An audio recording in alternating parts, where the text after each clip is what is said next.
Hello അസ്സാം വലൈക്കും. ഇതുപോലെ നല്ല ക്രീമിയും ടേസ്റ്റി ആയിട്ടുള്ള അടിപൊളി ചെന്ന മസാല ഉണ്ടാക്കാൻ കുറേ ആൾക്ക് അറിയായിരിക്കും അല്ലേ. അപ്പോൾ അറിയാത്തവരാരെങ്കിലും ഉണ്ടെങ്കിൽ പെട്ടെന്ന് ഈ വീഡിയോ കണ്ടോട്ടാ.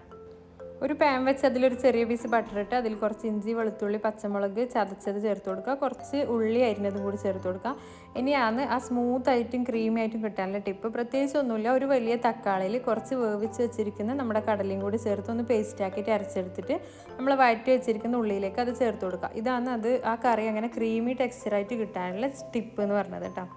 ഈ സംഭവങ്ങളെല്ലാം തന്നെ നന്നായിട്ട് ഒന്ന് ആ തക്കാളിൻ്റെ പച്ചമണം മാറുന്നത് വരെ ഒന്ന് നന്നായിട്ട് ഇളക്കി കൊടുത്തതിന് ശേഷം മഞ്ഞൾപ്പൊടി, കുരുമുളക് പൊടി, ഗരം മസാല, ക്യുമിൻ പൗഡർ, ചെറിയ ജീരകത്തിൻ്റെ പൗഡർ, ഉപ്പ്, അങ്ങനത്തെ അത്യാവശ്യമുള്ള പൊടികൾ, മുളക് പൊടി, എല്ലാ പൊടികളും ഇട്ടിട്ട് നന്നായിട്ട് ഒന്ന് ഇളക്കി കൊടുക്കുക. ആ ഒരു പച്ചമണം മാറിയെന്ന് കണ്ടാൽ കുറച്ചുകൂടി വെള്ളം ഒഴിച്ചിട്ട് തിളപ്പിക്കുക.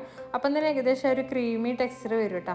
പിന്നെ ജസ്റ്റ് ഒരു കറുവപ്പട്ട, ഒരു 2 പീസ് കരയാമ്പൂ, ഇത്രയും സാധനങ്ങളിട്ട് വേവിച്ച് വെച്ച കടലയും കൂടി ആ വെള്ളത്തോടു കൂടി വേവിക്കുമ്പോൾ ഉണ്ടായ വെള്ളത്തോടു കൂടി കറിയിലേക്ക് ചേർത്ത് കൊടുത്തിട്ട് അടച്ച് വെച്ചിട്ട് കുറച്ച് തിളപ്പിച്ചെടുക്കാം. ഇനി ഇതെല്ലാം കൂടി നന്നായിട്ടൊന്ന് മിക്സ് ചെയ്ത് തിള വരുന്നതെന്ന് കാണുമ്പോൾ കുറച്ച് കോൺഫ്ലവർ വെള്ളത്തിൽ കലക്കിയത്, മല്ലിയില അരിഞ്ഞത്, കുറച്ചൊരു ക്യുമിൻ സീഡ്സ്, അതായത് ചെറിയ ജീരകം കുറച്ചൊരു മേമ്പൊടിയായിട്ട് ചേർത്ത് കൊടുക്കുക. ഇത്രയും സാധനം ചേർത്താൽ കറി റെഡിയായി. ഈ സമയത്ത് ഉപ്പ് നോക്കിയിട്ട് ആവശ്യത്തിനുള്ള ഉപ്പ് നമുക്ക് പാകത്തിന് ഇടാം കേട്ടോ. പൊതുവേ ഇങ്ങനെ ചെന്ന മസാല റെഡിയാക്കുമ്പോൾ മിക്ക ആളുടെയും പരാതിയാണ് കറി വേറെ കടല വേറെ നിൽക്കുന്നതെന്ന്. അപ്പോൾ ഈ ഒരു രീതിയിൽ കടലയും തക്കാളിയും കൂടി മിക്സിയിൽ അരച്ച് ചേർത്താൽ എന്തായാലും ഈ ഒരു നല്ലൊരു പരുവത്തിൽ നമുക്ക് കഴിക്കാൻ പറ്റും. പൂരിൻ്റെ കൂടെയും ചപ്പാത്തിൻ്റെ കൂടെ പത്തിരി എന്തിൻ്റെ കൂടെ ആയാലും നല്ലൊരു കോമ്പിനേഷനും കൂടിയാണ്.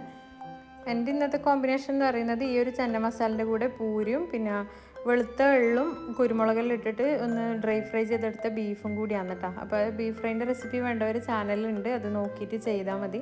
അപ്പോൾ ഇത്രയും നേരം വീഡിയോ കണ്ട എല്ലാവർക്കും താങ്ക്സ്. പിന്നെ സബ്സ്ക്രൈബ് ചെയ്യാതെ അന്ന് വീഡിയോ കാണുന്നവരുണ്ടെങ്കിൽ ദയവായി ഇതൊന്ന് സബ്സ്ക്രൈബ് ചെയ്ത് ബെല്ലൈക്കണിൽ ഓൾ എന്നുള്ള ഓപ്ഷനും കൂടി ഒന്ന് അടിക്കണേ.